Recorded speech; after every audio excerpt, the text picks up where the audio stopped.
Muy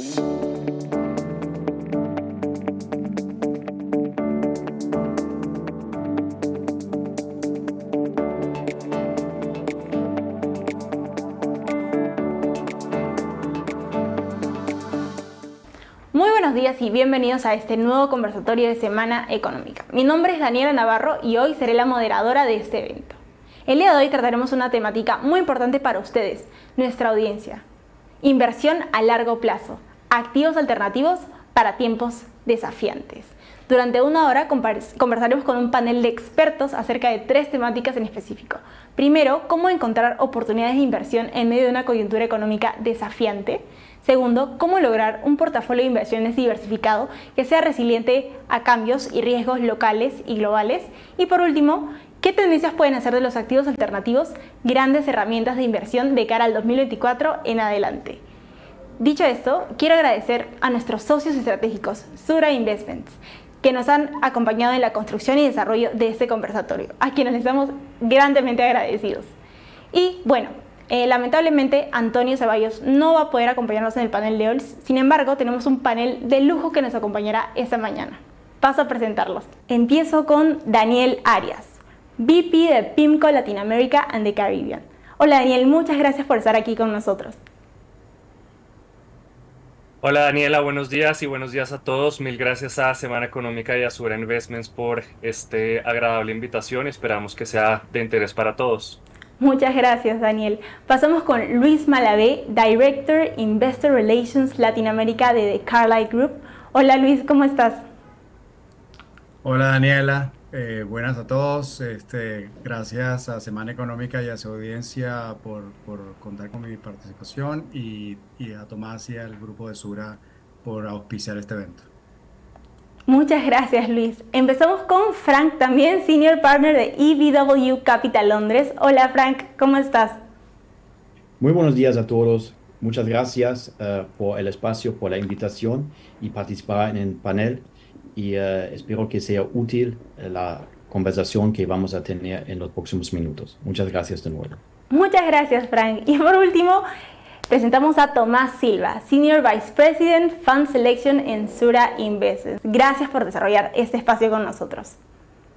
No, muchas gracias a ustedes, Daniela, y a todo el equipo de Semana Económica por ayudarnos, como siempre, en este esfuerzo por el desarrollo del mercado de capitales en el país, ¿no?, que es tan importante. Muchas gracias, Tomás. Entonces, sin más, empecemos con la primera pregunta. Los últimos años, más allá de la pandemia, han demostrado que estamos ante un entorno incierto y volátil en muchos sentidos para muchas industrias, incluido el mercado de inversiones, el mundo de las inversiones. Considerando cómo ha cambiado el mapa de riesgos del inversionista retail para sus inversiones tradicionales, ¿por qué toman importancia hoy los activos alternativos? Tomás, vamos contigo. Gracias, Daniela. En efecto, estamos viviendo momentos, creo yo, súper interesantes en lo que es el desarrollo del mercado de capitales, ¿no? Porque estamos en general en el mundo en un proceso de democratización del acceso de las inversiones alternativas, ¿no? Que ya van más allá de únicamente el bolsillo institucional de los grandes fondos de pensiones, aseguradoras, y se está empezando a desarrollar incluso ya en el mercado de personas, en el mercado retail, ¿no?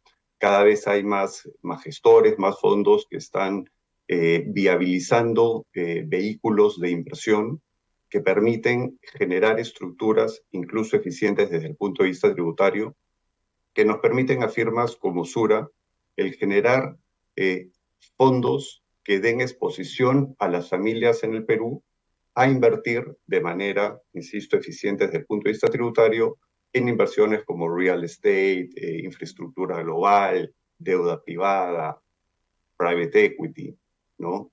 Y estas inversiones juegan un rol súper importante en el portafolio, ya que son elementos no solo que proveen diversificación, que nos ayudan a tener un portafolio descorrelacionado entre los distintos tipos de activos, sino que también nos ayudan a bajar la volatilidad, el riesgo en el portafolio e incrementando retornos, ¿no? O sea, eso es lo interesante. No hay necesidad de sacrificar retornos como para disminuir la volatilidad.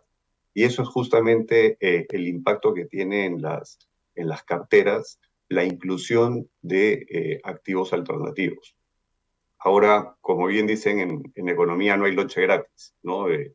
Siempre que uno recibe algo, algo también tenemos que ceder, ¿no? Y normalmente en las inversiones alternativas, lo que uno cede es liquidez, ¿no? Estamos hablando de inversiones que son menos líquidas, en muchos casos que uno necesita estar con un periodo de permanencia mínimo, 2, 3 años eventualmente, ¿no? Entonces, a la hora en que uno construye un portafolio de inversión, tiene que ser consciente también de lo que te puede aportar este tipo de inversiones, pero al mismo tiempo también tener cuidado que estas inversiones correspondan con el perfil de riesgo que uno tiene, el objetivo de inversión, el horizonte de inversión y con las necesidades de liquidez, ¿no? Y por último, creo que también es importante que todos entendamos el impacto significativo que tienen en la economía real el desarrollo del mercado alternativo, ¿no? Que se espera que en el mundo para el año 2025 ya haya cerca de 17 trillones de dólares invertidos en estas estrategias alternativas. Solo como para poner un paralelo, es más o menos el Producto Bruto Interno de China, ¿no? Lo cual estamos hablando de una cantidad de dinero enorme, pero que tiene también un impacto en las economías reales. Ayudan al desarrollo de la infraestructura en los países, ayuda al financiamiento de las pequeñas y medianas empresas. Por poner un ejemplo creo que muy gráfico, en Estados Unidos hay cerca de 200.000 empresas que se consideran como el middle market, ¿no? Empresas pequeñas y medianas, para la realidad americana, ¿no? O sea, son compañías que facturan entre 10 millones y 1.000 millones de dólares al año, pero esas empresas representan un tercio del Producto Bruto Interno privado americano y le dan trabajo a la tercera parte de la población económicamente activa allá. Y el 87% del financiamiento para esas empresas lo dan justamente de los fondos privados, ¿no? Entonces, hay un impacto enorme que tiene el desarrollo de esta industria en las economías reales, en la actividad económica, en la generación de puestos de empleo, ¿no? Y ahora ya cada vez más el retail puede acceder de manera eficiente a este tipo de inversiones.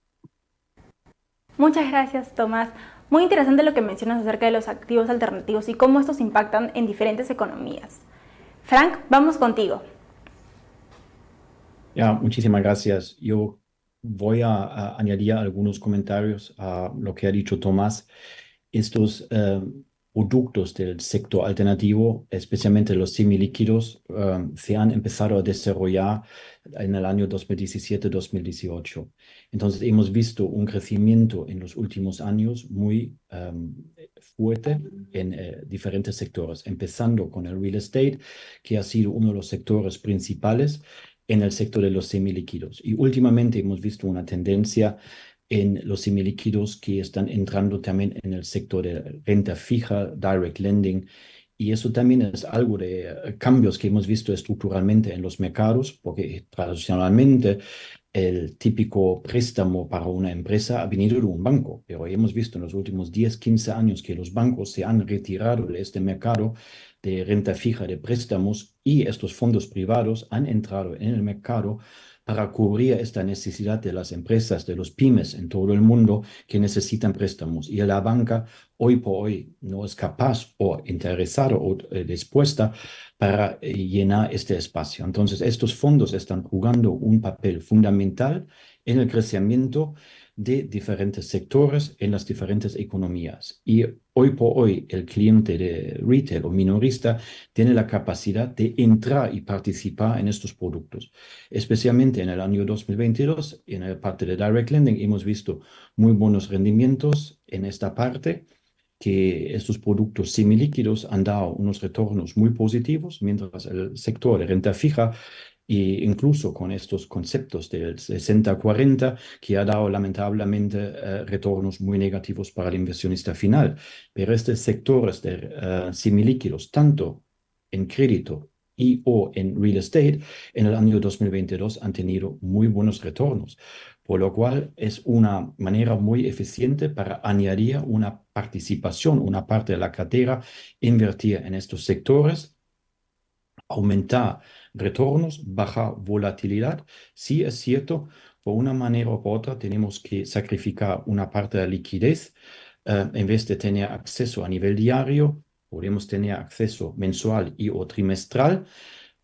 Y eso sí son ahora mismo algunos de los inconvenientes para un cliente o para otro. Sin embargo, eso va a ser una manera muy atractiva para participar en estos mercados que están creciendo.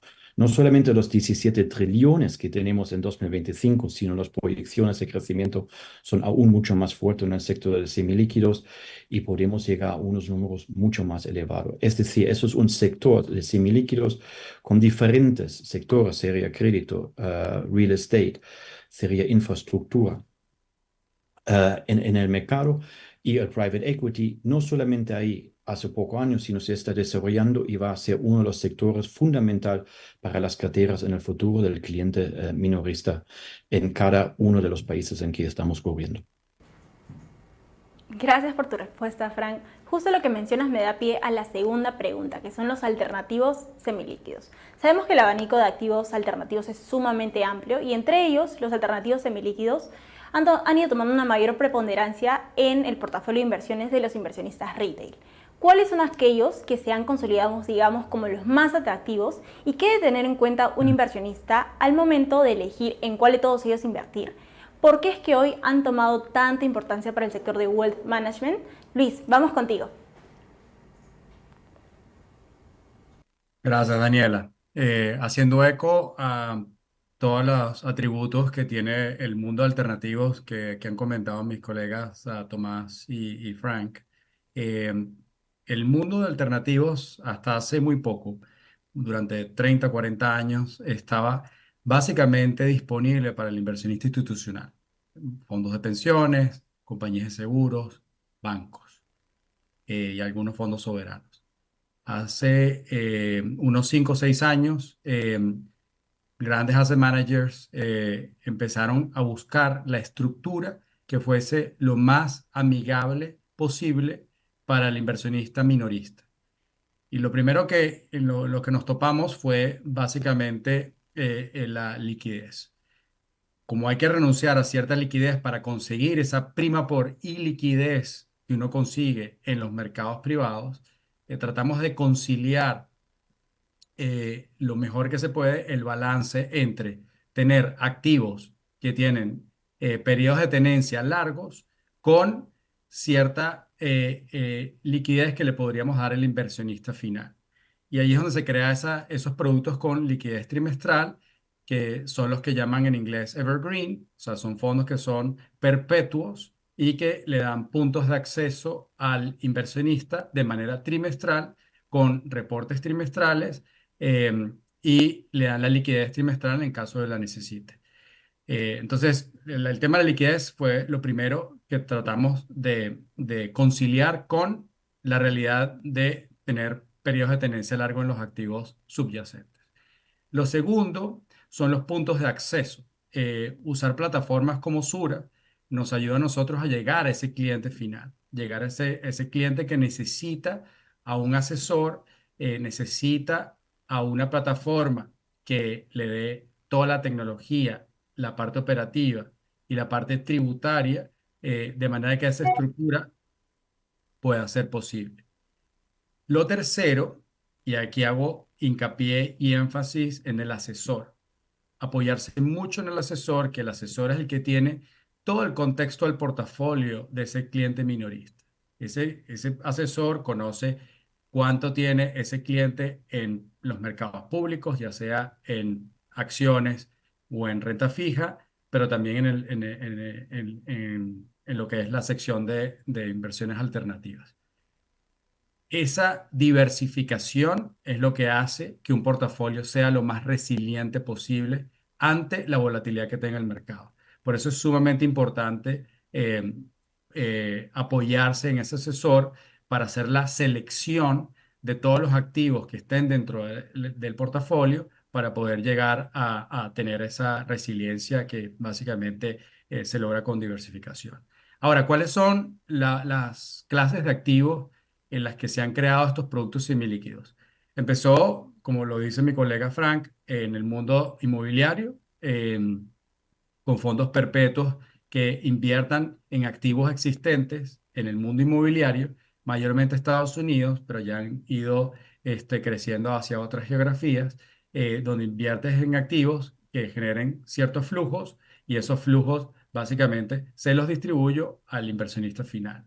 Eh, Son periodos de tenencia largos, y como es un mundo que tiene suficiente profundidad, el mundo inmobiliario tiene suficiente profundidad, sobre todo en Estados Unidos.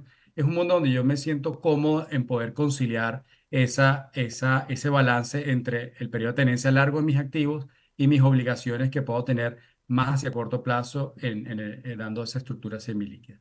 La segunda clase de activo ha sido crédito. Mencionaron mis colegas que los bancos se han venido retirando del mercado a raíz de la crisis financiera del 2008-2009 y la regulación de Dodd-Frank, que vino como consecuencia o como reparación ante los daños causados de la crisis financiera, y nos ha dado el espacio a los inversionistas alternativos de poder cubrir ese mercado, financiando empresas medianas, incluso empresas grandes, y a gran parte de la innovación del mundo se financia en el mundo privado. Con las estructuras semilíquidas hemos podido crear un producto usando ese mismo concepto de todos los flujos que se reciban de esos préstamos se distribuyen a los inversionistas minoristas a través de esta estructura. Hay otras clases de activos que son más recientes, como infraestructura, incluso en private equity, donde ya se están creando productos evergreen, perpetuos, que consiguen y persiguen el mismo objetivo. Entonces, es un mundo que está en continua evolución, y hay muchas plataformas que están tratando de darle acceso a sus clientes, incluido Sura, para poder ir democratizando la clase de activos. Muchísimas gracias, Luis. Daniel, ¿tú cómo lo ves? Gracias, Daniela. No, yo comparto totalmente los comentarios de Luis y los comentarios de Frank respecto de los productos semilíquidos. Añadiría quizás tres puntos que pensamos que son relevantes para el inversionista retail. El primero, respecto de los retornos, ¿no? Como decía Tomás al principio de su intervención, cuando uno está invirtiendo en activos alternativos, efectivamente está sacrificando liquidez de una manera u otra con el beneficio potencial de poder obtener mayores retornos, ¿no? Y de pronto también menor volatilidad versus los mercados públicos. Entonces, es muy importante cuando uno está revisando activos alternativos, incluso en la parte de los semilíquidos, de que efectivamente la rentabilidad que ofrecen los productos sea mayor que la que uno puede encontrar en los mercados públicos para que uno pueda justificar que esa prima de liquidez que uno está asumiendo sí se está representando en mayores retornos. Ese sería el primer comentario. El segundo comentario, más respecto de los riesgos y las características de liquidez que mencionaba Tomás y también Luis. Acá la invitación para los inversionistas y los clientes en Sura es que siempre también identifiquen y entiendan muy bien cuáles son las características de entrada y de salida en estos vehículos, porque hoy en día se han desarrollado distintas maneras de invertir tanto a la entrada como a la salida. Entonces se pueden encontrar vehículos donde uno puede invertir de manera mensual o de manera trimestral, pero incluso más importante es la salida, ¿no? Hay productos, como decía Luis, que dan liquidez trimestral. En algunas clases de activos incluso ya existen vehículos que dan liquidez de salida mensual, pero en muchos de estos casos también existen algunas barreras de salida. Por poner un ejemplo, hay algunos productos que dicen eh, el inversionista se tiene que quedar por lo menos un año y después del año puede empezar a hacer redenciones trimestrales. O hay otros productos que dicen el inversionista puede salir antes de un año pagando una penalidad pequeña y después de eso puede tener liquidez mensual. Entonces, Todas estas combinaciones son muy importantes que el cliente las entienda bien, porque al final de cuentas la inversión que el cliente haga tiene que estar muy en línea con las necesidades de liquidez que el cliente tenga. Y si por alguna razón la liquidez que ofrece el fondo semilíquido no va totalmente en línea con la necesidad del cliente, pues ahí puede haber quizás un mismatch que puede generar algo de inconformidad. Entonces, muy importante que el asesor y el cliente queden muy claros en esas características, ¿no? Y quizás el último tema que mencionaría acá es que además de la liquidez de entrada y de salida, también es importante que los clientes entiendan cuál es el flujo que pueden ofrecer estos vehículos a lo largo del tiempo. Y cuando hablo de flujo, muchos de estos vehículos, especialmente los de inmobiliarios y deuda privada, ofrecen cupones o distribuciones recurrentes, frecuentes, que en muchos casos también pueden ser trimestrales, semestrales, y esos flujos también ayudan a que el cliente esté recibiendo algo de su dinero a lo largo del tiempo mientras recupera su inversión, ¿no? O mientras le devuelven su inversión con las ganancias. Entonces también es importante, además de las características de liquidez, que el cliente entienda cuáles son las características de distribución que puedan tener esos vehículos. Muchas gracias, Daniel, por tu intervención, y quiero empezar mencionando y haciendo doble clic en uno de los activos que ustedes han mencionado, que es quizás uno de los más populares de los últimos años, los fondos de real estate. Estos se han posicionado como una opción atractiva y de alta estabilidad para los inversionistas retail. ¿Cómo han ido evolucionando a lo largo de los años y qué perspectivas tienen en un mediano plazo? Frank, ¿qué opinas? Muchísimas gracias por la pregunta, y creo que es un tema y un asset class muy atractivo para el mercado de América Latina. Siempre hubo la oportunidad para entrar en el sector del real estate, pero como ya han nombrado mis compañeros antes, han sido especialmente por los fondos cerrados. En los años 2017, 2018, algunas de las casas han empezado a desarrollar y abrir este abanico para el tema de productos semilíquidos. Casas muy grandes a nivel global han salido y han sacado productos muy buenos para el cliente retail. Y eso hemos visto también en el mercado peruano, donde Sura ha sido uno de los pioneros en su fondo de Real Estate Fund of Fund, que ha brindado esta oportunidad para sus clientes para participar en casas grandes, globales, invertir en el sector de real estate.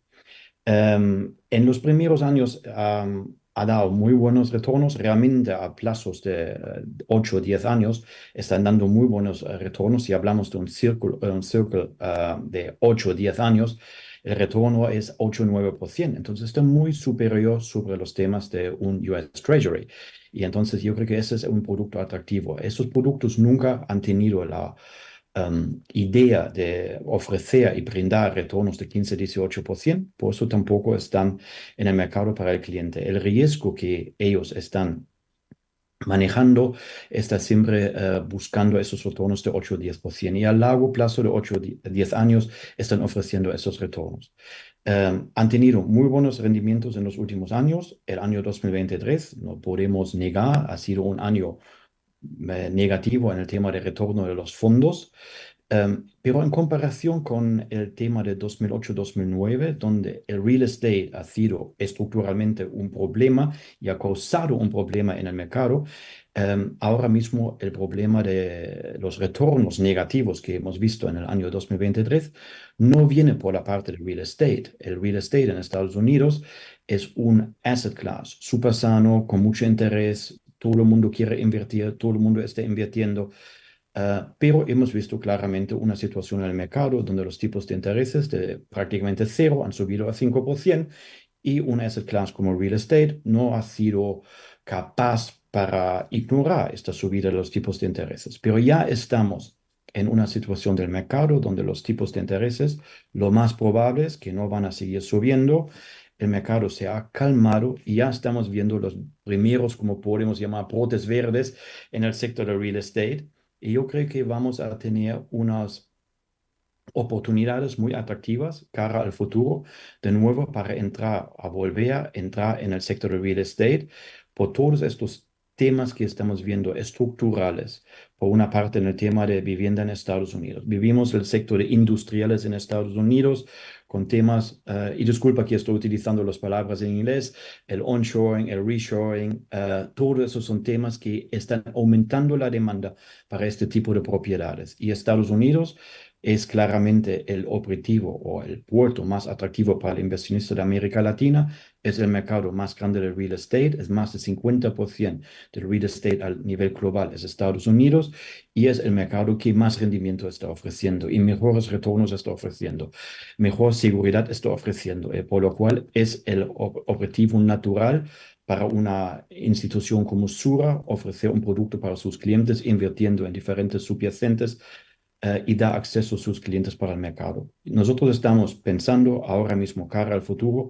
El mercado está ofreciendo de nuevo muy buenas oportunidades para entrar de nuevo en el asset class.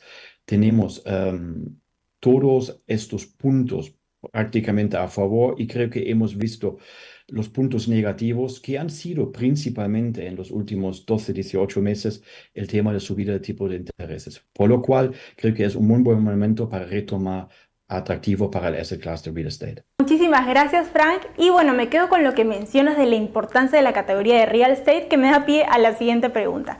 Como comentabas anteriormente, real estate es uno de los assets más importantes en esta categoría, pero hay muchísimas otras más opciones atractivas para los inversionistas. Entre ellas está la inversión en infraestructura, una opción que va emergiendo en el mercado y específicamente en nuestra región. Tomás, ¿qué diferencia este asset class de los que ya existen en el mercado peruano? Daniela, yo creo que la oportunidad de invertir en infraestructura global es una opción innovadora, disruptiva para el inversionista retail acá en Perú. Cuando hablamos de inversión en infraestructura, nos estamos refiriendo a esa inversión en instalaciones, en servicios que son esenciales, críticos para el desarrollo, para el funcionamiento, para la productividad económica de una sociedad, ¿no? Hablamos de inversión en infraestructura económica, por ejemplo, en energía, ¿no? Ya sea convencional o energía renovable, como hidráulica, eólica, solar. Hablamos de infraestructura en transporte, ¿no? Poder invertir en puertos, aeropuertos, carreteras, sistemas de ferrocarriles, infraestructura de telecomunicaciones, ¿no? Torres de transmisión de telecomunicaciones, infraestructura en servicios de agua, digital, logística, en fin, no todos estos servicios que, como decía, son súper importantes para el normal y correcto funcionamiento de cualquier sociedad, ¿no? También tenemos inversión en lo que se llama infraestructura social, ¿no? En la infraestructura física, por ejemplo, en educación, colegios, universidades, institutos, o en salud, por ejemplo, también, ¿no? Hospitales, clínicas, postas, ¿no? Todo, toda esta inversión en activos reales, que es un complemento a la inversión en fondos de real estate propiamente, ¿no? Que invierten, como hablaba, nos comentaba Frank, en inmuebles multifamiliares, en almacenes, en data centers, viviendas para adulto mayor, ¿no? Toda esta inversión en infraestructura acaba siendo una inversión complementaria en activos reales y que te proveen, digamos, a uno como inversionista de unas propiedades súper importantes, ¿no? Porque nos ayudan de alguna manera también a terminar de estabilizar la volatilidad en nuestro portafolio. Normalmente la inversión en infraestructura es una inversión menos volátil y más estable en retornos en el tiempo, ¿no? Suele ser tu contraparte, pueden ser gobiernos, países desarrollados con los que tú firmas contratos que ya están regulados y que incorporan incluso el tema de ajustes por inflación, ¿no? Con lo cual suelen ser buenos vehículos que también te proveen esta protección contra la inflación y la pérdida del poder adquisitivo de tu dinero, ¿no? Incluso la inversión en infraestructura también te provee una correlación baja o negativa con muchos de los otros activos alternativos, ¿no? Entonces, eso es lo que uno realmente busca desde un punto de vista de construcción de un portafolio estratégico, no poder invertir en sectores complementarios que tengan correlación negativa y que puestos juntos te ayuden en el largo plazo a conseguir tus objetivos de inversión. Evidentemente, estos fondos de infraestructura eh, implican también que uno tenga un horizonte de inversión de largo plazo, ¿no? O sea, no vamos a estar invirtiendo en puertos, aeropuertos, carreteras con un horizonte de inversión de 6 meses, ¿no? Estos fondos normalmente en las estructuras semilíquidas que están saliendo tienen periodos de permanencia mínimo de 3 o 4 años, ¿no? Eh, y que es acorde, digamos, con la inversión que se hace, ¿no? Entonces, acá la liquidez sí es incluso más acotada que en otros tipos de activos alternativos, pero nos proveen, como digo, de un nivel de estabilidad y mayor certidumbre, incluso en los flujos que uno espera recibir en el tiempo, ¿no? Eh, el poder invertir, ¿no? En infraestructura, en países desarrollados, de manera diversificada, sin duda, y vuelta con beneficio tributario local, sin duda va a ser algo que va a generar muchísimo valor, Daniela, para las familias en el país. Muchísimas gracias, Tomás. Muy interesante, digamos, esta comparación de estabilidad que da el activo que mencionas. Y eso también me da pie para empezar la siguiente pregunta, que es otro camino, digamos, para los inversionistas retail, el de crédito o deuda privada.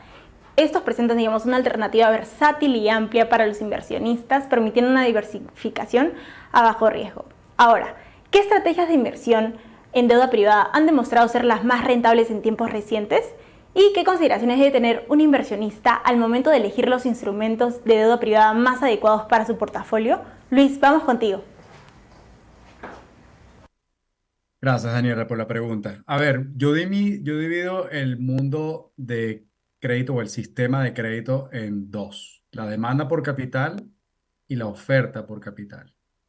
La demanda por capital es básicamente la gente que necesita el dinero, necesita el financiamiento.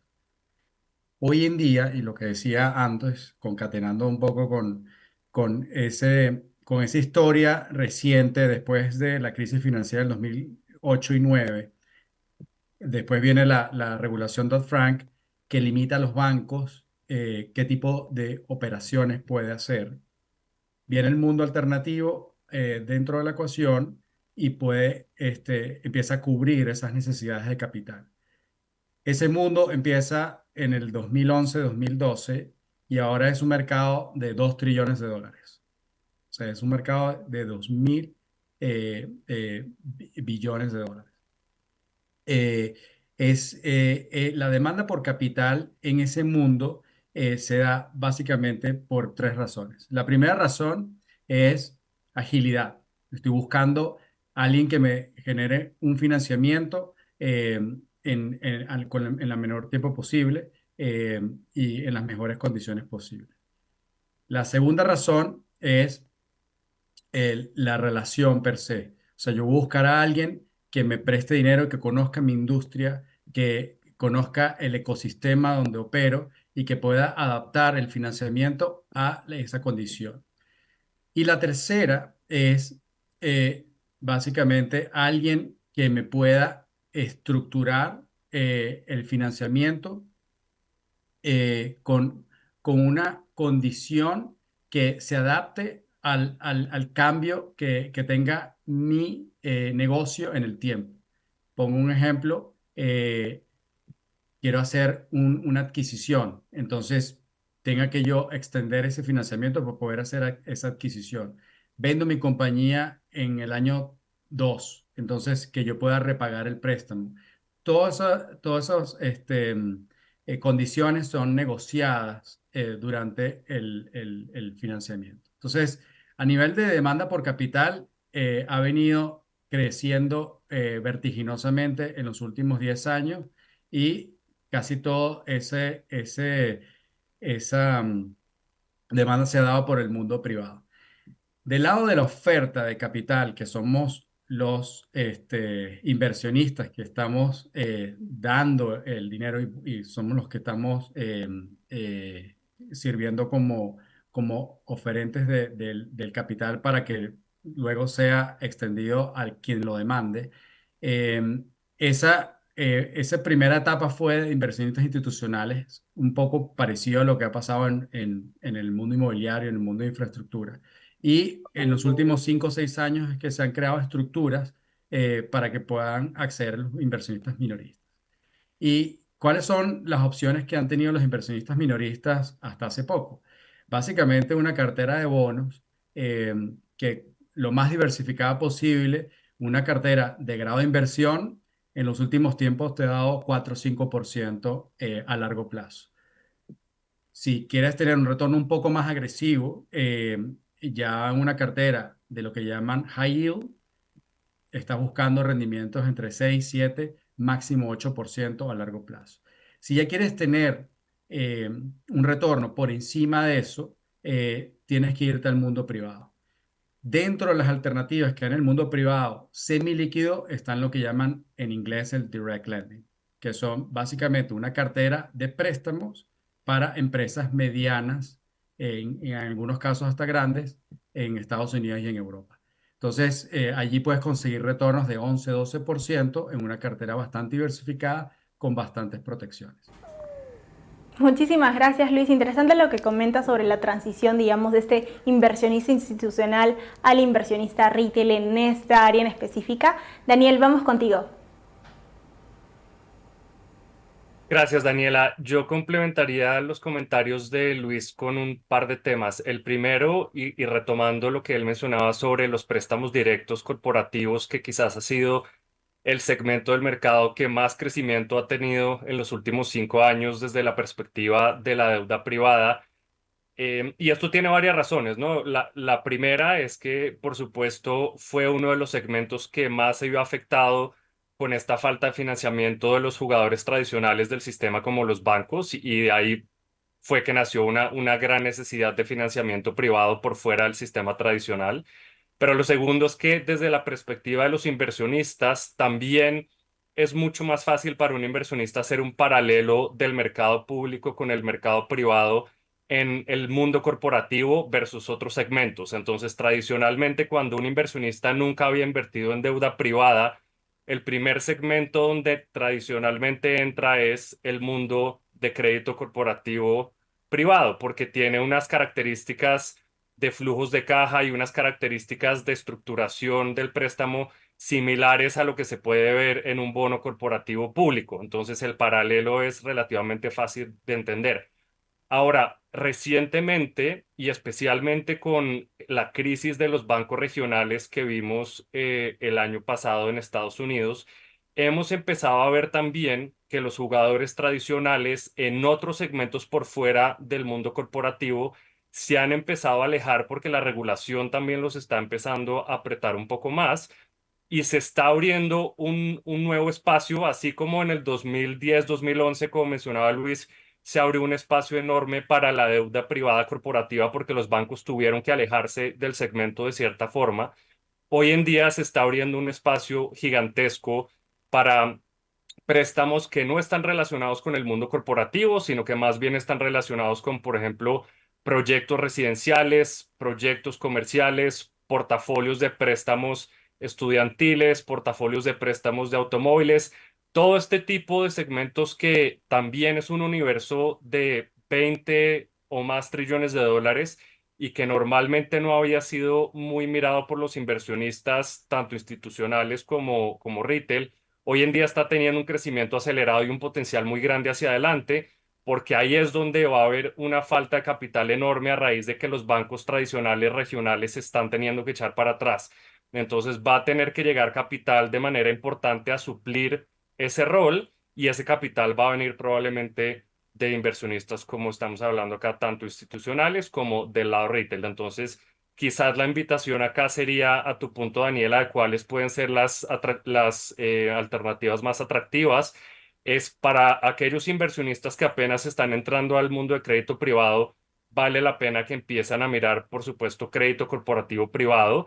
pero adicionalmente empiecen a poner la vista en las otras alternativas que hoy en día ya existen y que, como estaba diciendo, tienen un potencial importante hacia adelante, que no están relacionadas con el mundo corporativo, sino más bien con todos esos segmentos que están alrededor y que están ofreciendo hoy en día rentabilidades de doble dígito. Muchísimas gracias, Daniel, por tu aporte. Y vamos a la última pregunta de este webinar. Mirando hacia adelante, ¿qué factores deberán tener en cuenta o en consideración los inversionistas de cara a mantener un portafolio saludable de activos alternativos? ¿Y qué tendencias podrían impactar el rendimiento de estos? Y en línea con ello, ¿qué riesgos es importante tener mapeados? Vamos contigo, Tomás.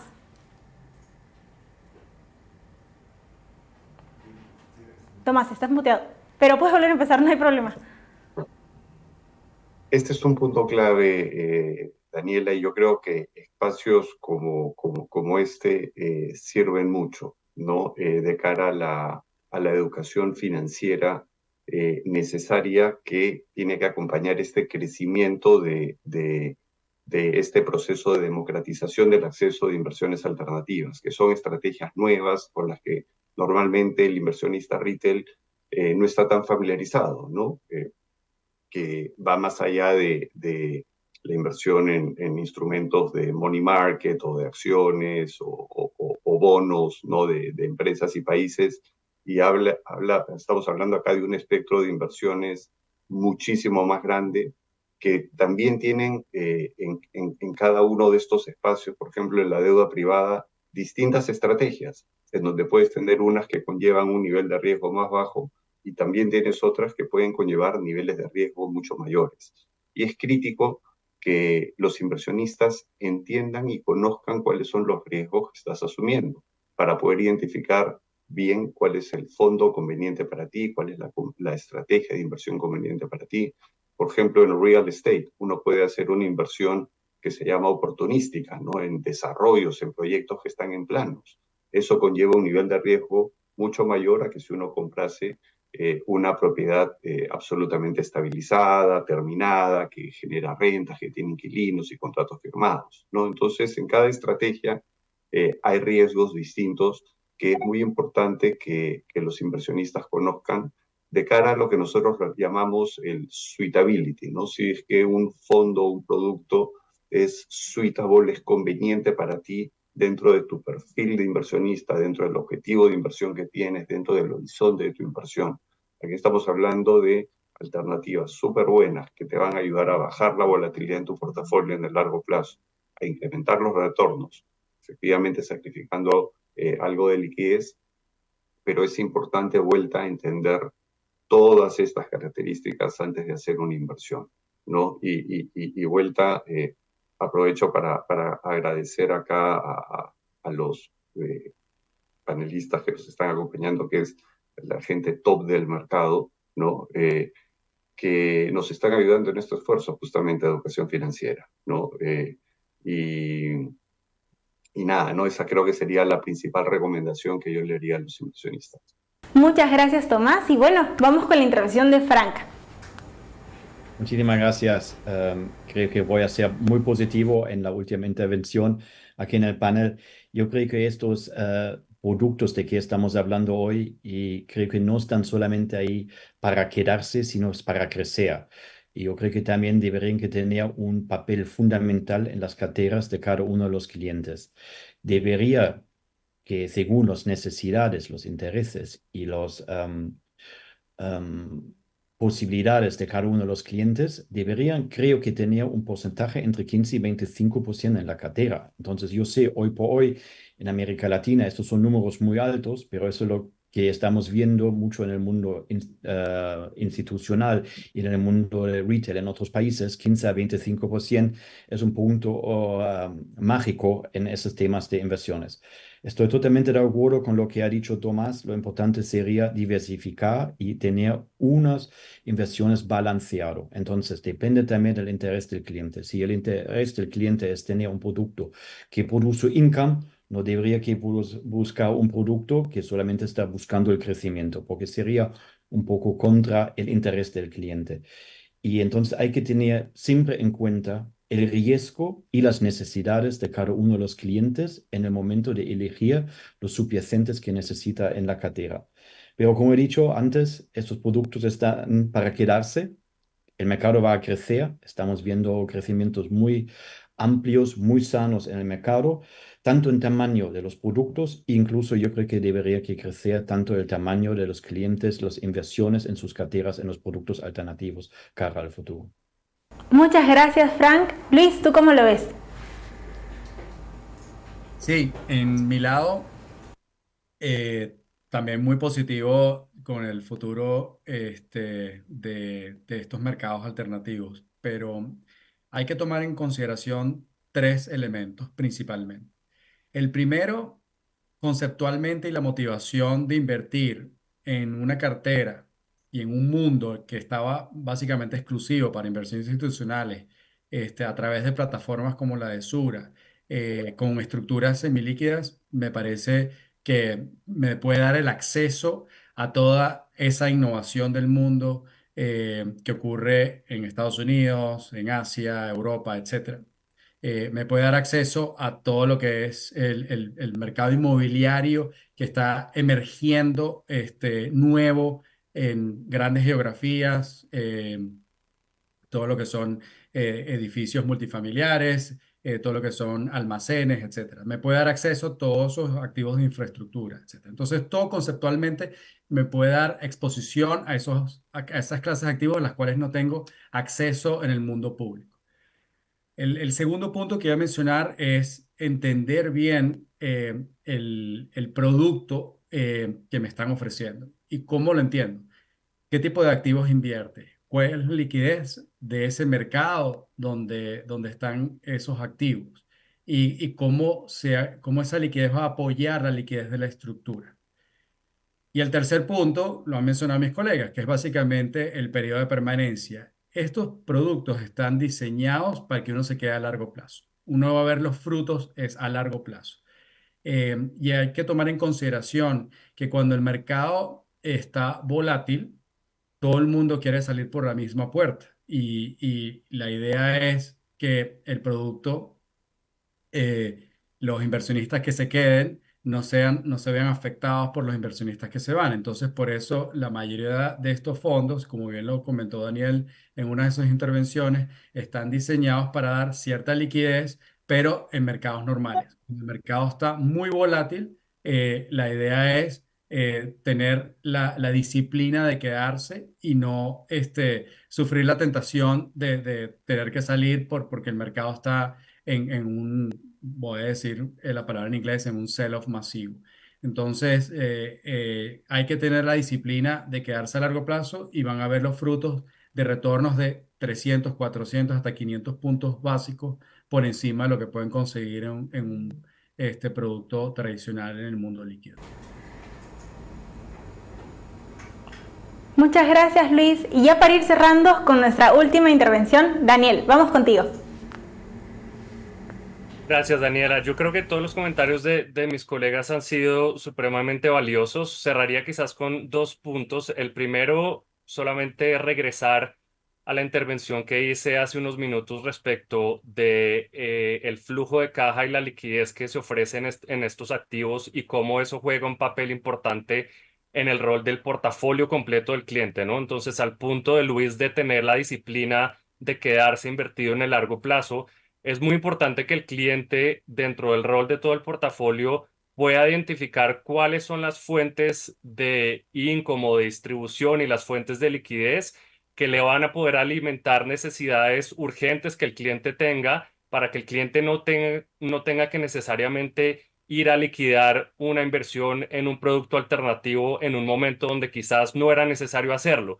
Entonces es muy importante que el cliente identifique muy bien con su asesor no solamente la tesis o la temática de inversión que quiere tener en todo el portafolio, sino también cuáles son los activos que le van a proveer esa liquidez en momentos urgentes de corto plazo y cuáles son los activos que se deberían ver un poco más de largo plazo, que como mencionaba Luis, dentro de esos también están los semilíquidos, ¿no?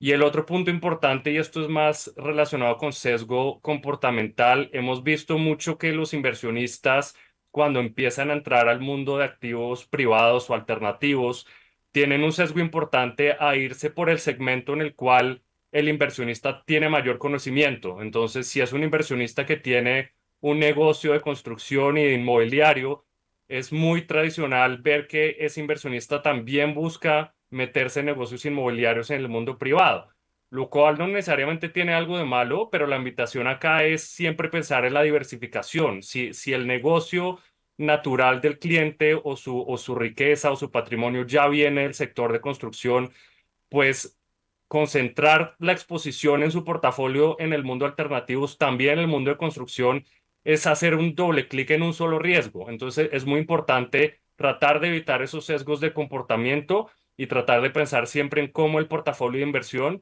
puede diversificar las actividades reales que tiene el cliente en su día a día. Muchas gracias, Daniel, y muchísimas gracias a todos los panelistas que nos han acompañado en este conversatorio. Ha sido un conversatorio realmente interesante que nos deja importantes lecciones sobre cómo encontrar oportunidades de inversión en activos alternativos para enfrentar un periodo económico difícil.